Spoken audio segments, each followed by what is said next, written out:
ಶ್ರೀಗುರುಭ್ಯೋ ನಮಃ. ನಾರಾಯಣಾಯ ಪರಿಪೂರ್ಣಗುಣಾರ್ಣವಾಯ ವಿಶ್ವೋದಯಸ್ಥಿತಿಲಯೋ ನಿಯತಿಪ್ರದಾಯ ಜ್ಞಾನಪ್ರದಾಯ ವಿಬುಧಾಸುರಸೌಖ್ಯದುಃಖಸತ್ಕಾರಣಾಯ ವಿತತಾಯ ನಮೋ ನಮಸ್ತೆ. ನಾರಾಯಣಂ ಸುರಗುರುಂ ಜಗದೇಕನಾಥಂ ಭಕ್ತಪ್ರಿಯಂ ಸಕಲಲೋಕನಮಸ್ಕೃತಂ ಚ ತ್ರೈಗುಣ್ಯವರ್ಜಿತಮಜಂ ವಿಭುಮಾದ್ಯಮೀಶಂ ವಂದೇ ಭವಘ್ನಮಮರಾಸುರಸಿದ್ಧವಂದ್ಯಂ. ನಾರಾಯಣಂ ನಮಸ್ಕೃತ್ಯ ನರಂ ಚೈವ ನರೋತ್ತಮಂ ದೇವೀಂ ಸರಸ್ವತೀಂ ವ್ಯಾಸಂ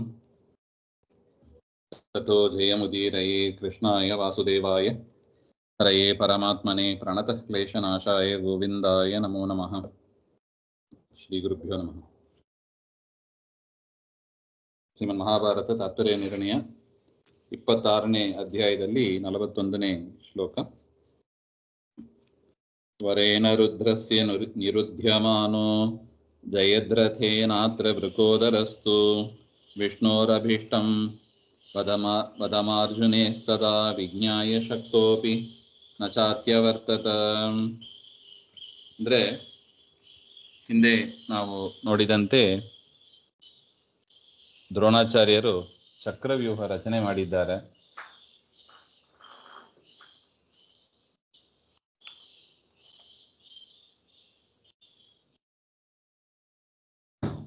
ಚಕ್ರವ್ಯೂಹ ರಚನೆ ಮಾಡಿದಾಗ ಅಭಿಮನ್ಯು ಧರ್ಮರಾಜನ ಆಜ್ಞೆಯಂತೆ ಅಭಿಮನ್ಯು ಅದನ್ನು ಭೇದಿಸಿ ಒಳಗೆ ಪ್ರವೇಶ ಮಾಡ್ತಾನೆ. ಅವರನ್ನು ಅನುಸರಿಸಿ ಧರ್ಮರಾಜ, ಭೀಮ, ನಕುಲ, ಸಹದೇವ ಹಿಂಬಾಲಿಸಿ ಹೋಗಬೇಕಾಗಿತ್ತು. ಯಾಕೆ ಅರ್ಜುನ ಎಲ್ಲೋ ಸಂಶಪ್ತಕರ ಜೊತೆಗೆ ಯುದ್ಧಕ್ಕೆ ಅಂತ ದೂರ ಹೋಗಿದ್ದ ಅಂತ ನೋಡಿದ್ದೀವಿ. ಈ ಉಳಿದ ಪಾಂಡವರು ಪ್ರವೇಶ ಮಾಡಬೇಕಾಗಿತ್ತು, ಆದರೆ ಅವರನ್ನೆಲ್ಲ ಜಯದ್ರದ ನಿಲ್ಲಿಸ್ತಾನೆ ಅಂತ ನೋಡಿದ್ದೀವಿ. ಅದರ ವಿಚಾರವನ್ನು ಆಚಾರ್ಯರು ಹೇಳ್ತಾ ಇದ್ದಾರೆ. ವೃಕೋದರಃ ರುದ್ರಸ್ಯ ವರೇನ ಜಯದ್ರದೇನ ಸೈಂಧವೇನ ಅತ್ರಾಸ್ಮಿನ್ ಯುದ್ಧೇ ನಿರುಧ್ಯಮಾನಸ್ಸನ್ ತದಾ ಅರ್ಜುನೇಹ ಅಭಿಮನ್ಯೋಹ ವದಂ ವಿಷ್ಣೋ ಅಭೀಷ್ಟಂ ವಿಜ್ಞಾಯ. ಭೀಮಸೇನ ದೇವರಿಗೆ ಗೊತ್ತಿತ್ತು ಜಯದ್ರದನಿಗೆ ರುದ್ರದೇವರ ವರ ಇದೆ. ಜಯದ್ರದ ತಾನು ರುದ್ರದೇವರ ಹತ್ರ ಹೋಗಿ ಪ್ರಾರ್ಥನೆ ಮಾಡ್ಕೊಳ್ತಾನೆ, ತಾನು ಪಾಂಡವರನ್ನ ಗೆಲ್ಲಬೇಕು ಹಾಗೆ ಅಂತ. ಆಯಿತು ಅಂತ ರುದ್ರದೇವರು ವರ ಕೊಡ್ತಾರೆ, ಒಂದು ಬಾರಿ ಗೆಲ್ತೀಯ ನೀನು ಹಾಗೆ ಅಂತ. ಇದೇ ಸಂದರ್ಭ ಅದು. ಸೊ ಅದರಿಂದ ರುದ್ರದೇವರ ವರ ಗೊತ್ತಿದೆ ಅಂತ ಭೀಮಸೇನ ದೇವರಿಗೆ ಗೊತ್ತಿದೆ. ಅಷ್ಟು ಮಾತ್ರ ಅಲ್ಲ, ಈಗ ಚಕ್ರವ್ಯೂಹದಲ್ಲಿ ಅಭಿಮನ್ಯು ಮಾತ್ರ ಹೋಗಬೇಕು. ಯಾಕೆ? ಅಭಿಮನ್ಯು ಒಬ್ಬನೇ ಹೋದ್ರೆ ಮಾತ್ರ ಅವನು ಸಾಯ್ಲಿಕ್ಕಾಗ್ತದೆ. ಇದು ಪರಮಾತ್ಮನ ಇಚ್ಛೆ. ವಿಷ್ಣೋ ಅಭೀಷ್ಟಂ ವಿಜ್ಞಾಯ. ಅದರಿಂದ ಈ ಎರಡು ಕಾರಣದಿಂದ ಭೀಮಸೇನ ದೇವರಿಗೆ ವಿಷಯ ಗೊತ್ತಿದೆ, ಬಲವೂ ಇದೆ. ಸೈಂಧವನನ್ನ ಉರುಳಿಸೋದು ಏನು ಮಹಾಕಾರ್ಯ ಅಲ್ಲ, ಶಕ್ತರಾಗಿದ್ದಾರೆ. ಆದರೂ ಕೂಡ ಹಾಗೆ ಮಾಡಿಲ್ಲ. ತದಾ ನ ಅತ್ಯವರ್ತದ ಸೈಂಧವಂ ಅತಿಕ್ರಮ್ಯ ನ ಯಯೌ. ಸೈಂಧವನನ್ನ ಮೀರಿ ಭೀಮಸೇನ ದೇವರು ಹೋಗ್ಲಿಲ್ಲ ಹಾಗೆ ಅಂತ. ಶಕ್ತೋಪಿ ನ ಚ ಅತ್ಯವರ್ತತ ಅಂತ ಒಟ್ಟು. ಜಯದ್ರದಸ್ತೇನ ವೃಷಧ್ವಜೇನ ಪ್ರಯುಧ್ಯಮಾನೇಷು ವೃಕೋದರಾದಿಷು ಪ್ರವಿಶ್ಯ ವೀರಸ್ಸ ಧನಂಜಯಾತ್ಮಜೋ ವಿಲೋಲಯಾಮಾಸ ಪರೋರುಸೇನಾಂ. ಈ ರೀತಿಯಾಗಿ ಜಯದ್ರಥನಿಂದ ರುದ್ರದೇವರ ವರದಿಂದ ಭೀಮಾದಿಗಳಲ್ಲಿ ಯುದ್ಧ ಮಾಡಿದಾಗ ವೀರಃ ಸಹ ಧನಂಜಯಾತ್ಮಜ ಆ ಅಭಿಮನ್ಯು ಪರ ಉರುಸೇನಾಂ ಪರೇಶಾಂ ಶತ್ರುನಾಂ ಉರ್ವೀಂ ಉತ್ಕೃಷ್ಟಾಂ ಸೇನಾಂ, ಶತ್ರುಗಳ ಆ ಭಯಂಕರವಾದ ಸೈನ್ಯದಲ್ಲಿ ಪ್ರವೇಶ ಮಾಡಿ ವಿಲೋಲಯಾಮಾಸ, ಅದಕ್ಕೆ ಶೋಭೆಯನ್ನು ಕೊಟ್ಟ. ಅಂದರೆ ಅದಕ್ಕೆ ಭಯಂಕರವಾದ ಪೀಡೆಯನ್ನು ಕೊಟ್ಟ ಅಂತ ಅರ್ಥ. ಅಭಿಮನ್ಯು ಯದ್ಯಪಿ ಪಾಂಡವರು ಹಿಂಬಾಲಿಸಲಿಲ್ಲ, ತಾನೊಬ್ಬನೇ ಪ್ರವೇಶ ಮಾಡಿ, ಅದು ಎಂಥದ್ದು, ಶತ್ರುಗಳ ಸೈನ್ಯ ಭಾರಿ ಭಯಂಕರವಾದದ್ದು ಅಂತ, ಅಂತಹ ಸೈನ್ಯದಲ್ಲಿ ಪ್ರವೇಶ ಮಾಡಿ ಅವರಿಗೆ ಪೀಡೆಯನ್ನು ಉಂಟು ಮಾಡಿದ. ಸದ್ರೋಣ ದುರ್ಯೋಧನ ಕರ್ಣಶಲ್ಯೈರ್ ದ್ರೌಣ್ಯಗ್ನಿಭಿ ಕೃತವರ್ಮಯುಕ್ತೈಃ ರುದ್ರಶ್ಚಚಾರಾರಿ ಬಲೇಶ್ವಭೀತಃ ಶಿರಾಂಸಿ ಕೃಂತಸ್ತದನುವ್ರತಾನಾಂ. ಯಾರಿದ್ರು ಹಾಗೆ ಅಂತ ಹೇಳ್ತಾರೆ. ದ್ರೋಣಾಚಾರ್ಯರು, ದುರ್ಯೋಧನ, ಕರ್ಣ, ಶಲ್ಯ, ದ್ರೌಣಿ. ದ್ರೌಣಿ ಅಂದರೆ ದ್ರೋಣಾಚಾರ್ಯರ ಮಗ ಅಶ್ವತ್ಥಾಮರು, ಮತ್ತು ಕೃತವರ್ಮ ಎಲ್ಲರೂ ಕೂಡ ಇದ್ದಾರೆ. ಇವರೆಲ್ಲರೂ ಕೂಡ ತಡೀತಾರೆ. ತಡೆ ಮಾಡಿದರೂ ಕೂಡ ಸಹ ಅಭಿಮನ್ಯು ಅಭೀತಃ, ಅಭಿಮನ್ಯುವಿಗೆ ಭಯನೇ ಇಲ್ಲ, ಭಯರಹಿತನಾಗಿ ತದನುವ್ರತಾನಾಂ ತೇಷಾಂ ದ್ರೋಣಾದೀನಾಂ, ಹಿಂಬಾಲಿಸಿಕೊಂಡು ಬರುವ ಯುದ್ಧಕ್ಕೆ ಅಂತ ಬರುವ ದ್ರೋಣಾದಿಗಳನ್ನು ಅನುಚರಾಣಾಂ ಶಿರಾಂಸಿ ಕ್ರಂತನ್, ಅವರನ್ನು ಅನುಸರಿಸಿ ಬರತಕ್ಕ ಯಾರು ಭಟರು ಇದ್ದಾರೆ ಅವರ ತಲೆಗಳನ್ನೆಲ್ಲ ಕತ್ತರಿಸಿ ಅಖಿಲೇಶು ಚಚಾರ, ಎಲ್ಲ ಕಡೆ ತಿರುಗಾಡಿದ, ಪದ್ಮವ್ಯೂಹದ ಒಳಗೆ ಸಂಚಾರ ಮಾಡ್ತಾ ಇದ್ದ, ನಿರ್ಭಯನಾಗಿ ಸಂಚಾರ ಮಾಡಿದ ಅಂತ. ಸಲಕ್ಷಣಂ ರಾಜಸುತಂ ಪ್ರಸಹ್ಯ ಪಿತುಃ ಸಮೀಪೆ ನಯದಾಶು ಮೃತ್ಯವೆ ಬೃಹದ್ಬಲಂ ಚೋತ್ತಮ ವೀರ್ಯಕರ್ಮ ವರಂ ರಥಾನಾಂ ಅಯುತಂ ಚ ಪತ್ರಿಭಿಃ. ಸಹ ಅಭಿಮನ್ಯು ರಾಜಸುತಂ, ದುರ್ಯೋಧನ ಮಗ ಲಕ್ಷಣ ಅಂತ, ನಾಮ್ನಾ ಲಕ್ಷಣಂ ಪ್ರಸಹ್ಯ ಪಿತುಃ ಸಮೀಪೆ ಆಶು ಮೃತ್ಯವೇ ಅನಯತ್, ಆ ದುರ್ಯೋಧನನ ಮಗ ಲಕ್ಷಣನನ್ನ ಸಂಹಾರ ಮಾಡ್ತಾನೆ, ಯಮಲೋಕಕ್ಕೆ ಕಳಿಸ್ತಾನೆ. ಈ ರೀತಿಯಾಗಿ ಉತ್ಕೃಷ್ಟವಾದ ಪರಾಕ್ರಮ ಉಳ್ಳವನಾಗಿ ಅಭಿಮನ್ಯು ಬೃಹದ್ಬಲ ಎನ್ನತಕ್ಕ ತನ್ನಾಮಕಂ ರಾಜಾನಂ, ಆ ಬೃಹದ್ಬಲ ಎನ್ನತಕ್ಕ ಒಂದು ರಾಜ, ಬಲ ಅಸ್ತ್ರಾದಿನ ಅವನನ್ನು ಶ್ರೇಷ್ಠವಾದ ಅಸ್ತ್ರಾದಿಗಳಿಂದ ರಥಿನಾಂ ಅಯುತಂ ಚ ಪತ್ರಿಭಿಃ ಬಾಣೈಹಿ, ಬಾಣಗಳಿಂದ ಅವನನ್ನು ಕೂಡ ಸಂಹಾರ ಮಾಡಿ ಕಳಿಸ್ತಾನೆ ಅಂತ ಹೇಳ್ತಾರೆ. ಬೃಹದ್ಬಲ ಎನ್ನುವ ರಾಜನನ್ನು ಸಂಹಾರ ಮಾಡ್ತಾನೆ ಅಭಿಮನ್ಯು.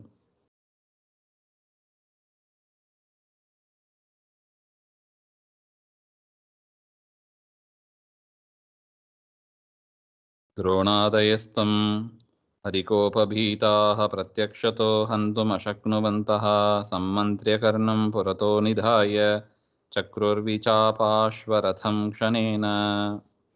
ದ್ರೋಣ ಮುಂತಾದವರು ಕೃಷ್ಣನ ಕೋಪದಿಂದ ಹೆದರಿದವರಾಗಿ, ಯಾಕೆ, ಕೃಷ್ಣನ ಸಹೋದರಿ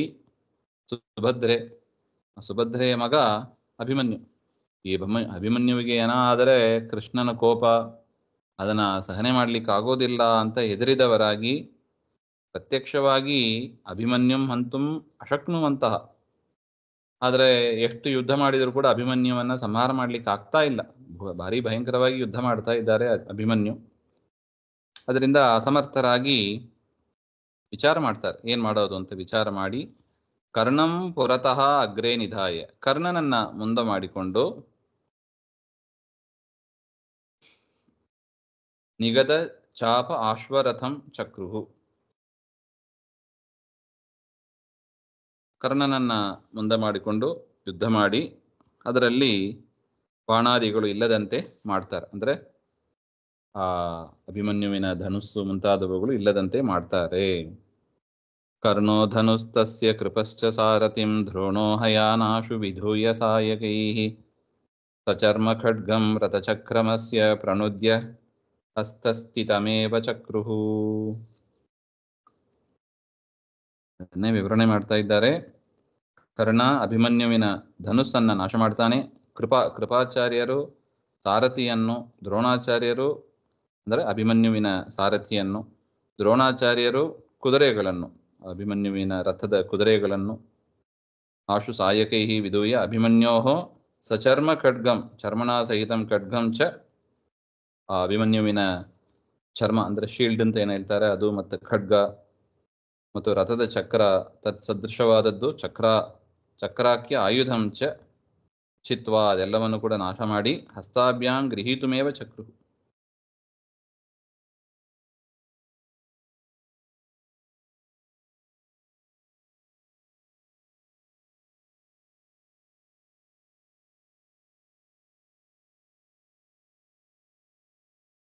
ಅಂದ್ರೆ ಅಭಿಮನ್ಯು ಬರಿಗೈಯಲ್ಲಿ ಇರುವಂತೆ ಮಾಡಿದರು. ಅಭಿಮನ್ಯುವಿನ ಕೈಯಲ್ಲಿ ಯಾವ ಆಯುಧಗಳು ಇಲ್ಲ, ಆದರೂ ಸಂಹಾರ ಮಾಡಲಿಲ್ಲ, ನತು ಹತವಂತಹ, ಈ ಪರಿಸ್ಥಿತಿಗೆ ಆಯಿತು ಅಂತ ಹೇಳ್ತಾ ಇದ್ದಾರೆ. ಭೀತೇಷು ಕೃಷ್ಣಾದತ ತದ್ವಧಾಯ ತೇಷ್ವಾಸಸಾದಾಶು ಗದಾಯುಧಂ ಗದೀ ದೌಶಾಸನಿಸ್ಥೌ ಯುಗಪಚ್ಚ ಮಮ್ರತುರ್ ಗದಾಭಿಘಾತೇನ ಮಿಥೋತಿ ಪೌರುಷೌ. ಅಥ ನಂತರ ತಸ್ಯ ಅಭಿಮನ್ಯೋಃ ವಧಾಯ, ಅಭಿಮನ್ಯುವಿನ ಸಂಹಾರಕ್ಕಾಗಿ ತ್ರೇಷು ದ್ರೋಣಾದಿಷು, ಆ ದ್ರೋಣ ಮುಂತಾದವರೆಲ್ಲ ಕೃಷ್ಣಾದ್ ಭೀತೇಶು, ಇವನನ್ನು ಸಂಹಾರ ಮಾಡಿದರೆ ಕೃಷ್ಣ ಏನ್ ಮಾಡುವನೋ ಹಾಗೆಂಬ ಸಜ್ಜನರು ಭಯದಿಂದ ದುಶಾಸನಿಹಿ, ದುಶಾಸನನ ಮಗ ಗದೀಸನ್ ಗದಾಯುಧವನ್ನು ಹಿಡ್ಕೊಂಡು ಅಭಿಮನ್ಯುಂ ಆಶು ಆಸಸಾದ, ಅಭಿಮನ್ಯುವಿನ ಹತ್ರ ಬರ್ತಾ ಇದ್ದಾನೆ. ದುಶಾಸನನ ಮಗ ಗದಾಯುಧ ಹಿಡ್ಕೊಂಡು ಅಭಿಮನ್ಯುವಿನ ಹತ್ರ ಬರ್ತಾನೆ ಅಂತ ಹೇಳ್ತಾ ಇದ್ದಾರೆ. ಅತಿ ಪೌರುಷೌ ತೌ ಮಿತಃ ಗದಾಭಿಘಾತೇನ ಯುಗಪಚ್ಚ ಏಕಸ್ಮಿನ್ನೇವ ಸಮಯೇ ಮಮ್ರತುಹು. ಅದು ಇಬ್ರು ಪರಸ್ಪರ ಹೊಡೆದಾಡಿಕೊಂಡು, ಗದೆಯಿಂದ ಹೊಡೆದಾಡಿಕೊಂಡು ಯುಗಪಚ್ಚ ಇಬ್ರು ಒಟ್ಟಿಗೆ ಮರಣವನ್ನು ಹೊಂದಿದರು ಅಂತ ಹೇಳ್ತಾ ಇದ್ದಾರೆ. ಅಂದರೆ ಅಭಿಮನ್ಯು ಮತ್ತು ದುಶಾಸನನ ಮಗ ಇಬ್ರು ಕೂಡ ಮೃತರಾದರು ಅಂತ. ತಸ್ಮಿನ್ ಹತೆ ಶತ್ರುರವಂ ನಿಶಮ್ಯ ಹರ್ಷೋದ್ಭವಂ ಮಾರುತಿರುಗ್ರ ವಿಕ್ರಮಃ ವಿಜಿತ್ಯ ಸರ್ವಾನಪಿ ಸೈಂಧವಾದೀನ್ ಯುಧಿಷ್ಠಿರಸ್ಯಾನುಮತೆ ನ್ಯಷೀದತ್. ಈ ರೀತಿಯಾಗಿ ಅಭಿಮನ್ಯು ಸತ್ತಾಗ ಹರ್ಷೋದ್ಭವಂ ಶತ್ರುರವಂ ನಿಶಮ್ಯ, ಶತ್ರುಗಳೆಲ್ಲ ಭಾರಿ ಸಂತೋಷ ಪಡ್ತಾರೆ ಅಭಿಮನ್ಯು ಸತ್ತ ಹಾಗೆ ಅಂತ. ಶತ್ರುಗಳು ತುಂಬಾ ಸಂತೋಷ ಪಟ್ಟಾಗ ಉರುವಿಕ್ರಮ ಮಾರುತಿ, ಉತ್ಕೃಷ್ಟ ಪರಾಕ್ರಮಶಾಲಿಯಾದ ಭೀಮಸೇನ ದೇವರು ಸೈಂಧವಾದೀನ್ ಸರ್ವಾನಪಿ ವಿಜಿತ್ಯ, ಸೈಂಧವರೇ ಮೊದಲಾದ ಎಲ್ಲರನ್ನು ಕೂಡ ಗೆದ್ದು ಯುಧಿಷ್ಠಿರಸ್ಯ ಅನುಮತೇನ, ಯುಧಿಷ್ಠಿರನ ಅನುಮತಿಯನ್ನು ಪಡೆಕೊಂಡು ಆನುಕೂಲ್ಯೇನ ಉಪವಿಷ್ಟವಾನ್, ಆ ಪದ್ಮವ್ಯೂಹದಲ್ಲಿ ಭೀಮಸೇನ ದೇವರು ಮೊದಲೇ ಪ್ರವೇಶ ಮಾಡಿದ್ರು, ಈಗ ಸೈನ್ಯದ ಒಳಗೆ ಪ್ರವೇಶ ಮಾಡ್ತಾರೆ. ವ್ಯಾಸಸ್ತದಾ ತಾನ್ ಅಮಿತಾತ್ಮ ವೈಭವೋ ಯುಧಿಷ್ಠಿರಾದೀನ್ ವಿಲಪಿತಾನ್ ಅಬೋಧಯತ್ ವಿಜಿತ್ಯ ಸಂಶಪ್ತಕ ಪೂಗಮುಗ್ರೋ ನಿಶಾಗಮೇ ವಾಸವಿರಾಪಸಾಚ್ಯುತಃ.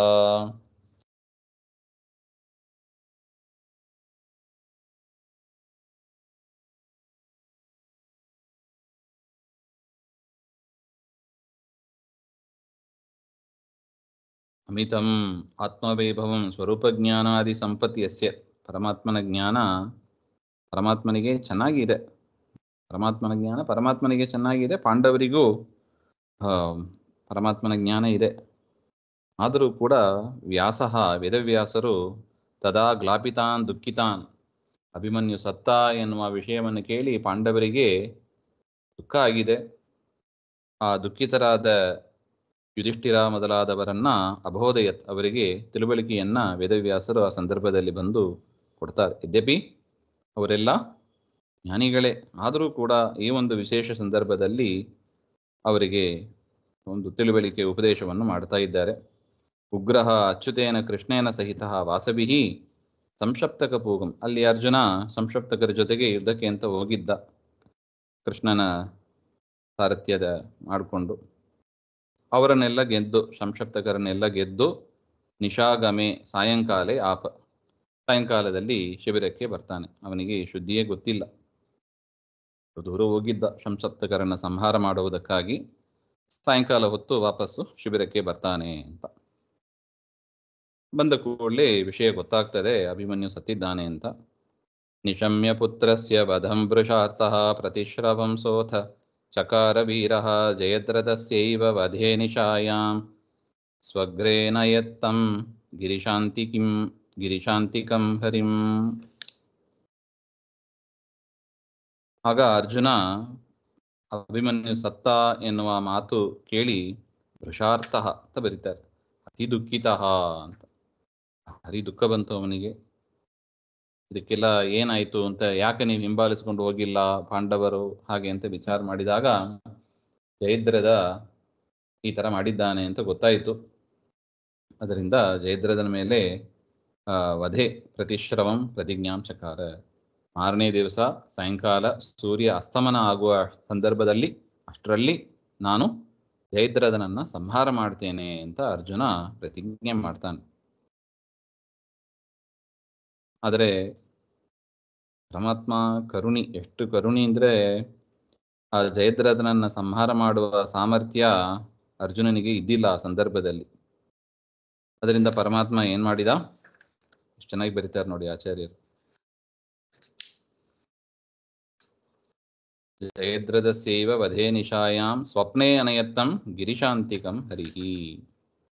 ಪರಮಾತ್ಮ ಅವತ್ತು ರಾತ್ರಿ ಅವನಿಗೆ ನಿದ್ದೆಯನ್ನು ಕೊಟ್ಟು, ಮಗ ಸತ್ತಿದ್ದಾನೆ, ಆದರೂ ನಿದ್ದೆ ಬರೋ ಸಂದರ್ಭ ಅಲ್ಲ ಅದು, ಆದರೂ ಕೂಡ ನಿದ್ದೆಯನ್ನು ಕೊಟ್ಟು ಅವನಿಗೆ ಕನಸು ಬರುವಂತೆ ಮಾಡಿ ರುದ್ರದೇವರ ಹತ್ರ ಕರೆದುಕೊಂಡು ಹೋಗಿದ್ದಾನೆ ಅರ್ಜುನನನ್ನ ಪರಮಾತ್ಮ, ಕೃಷ್ಣ ಪರಮಾತ್ಮ. ಈ ಸಾರಥಿ ಅಲ್ಲ, ಎಲ್ಲವನ್ನೂ ನಡೆಸುವವ ಸಾರಥಿ ಅವನು, ಕುದುರೆ ಮಾತ್ರ ಓಡಿಸುವವ ಅಲ್ಲ ಅವನು. ಆ ಅರ್ಜುನನನ್ನ ಆ ರಾತ್ರಿಯಲ್ಲಿ ರುದ್ರದೇವರ ಹತ್ರ ಕರೆದುಕೊಂಡು ಹೋಗ್ತಾನೆ. ಮುಂದಿನ ವಿಚಾರ ಏನು, ಜಯದ್ರದ ಮಾರನೇ ದಿವಸ ಸಂಹಾರ ಹೇಗೆ ಮಾಡ್ತಾನೆ, ಆ ವಿಚಾರ ಎಲ್ಲ ಮತ್ತೆ ಮುಂದೆ ಬರುತ್ತದೆ, ಮತ್ತೆ ನೋಡೋಣ. ಶ್ರೀಮಧ್ವಾಂತರ್ಗತ ಶ್ರೀಕೃಷ್ಣ ಅರ್ಪಣಮಸ್ತು. ಶ್ರೀ ಹರೇ ನಮಃ.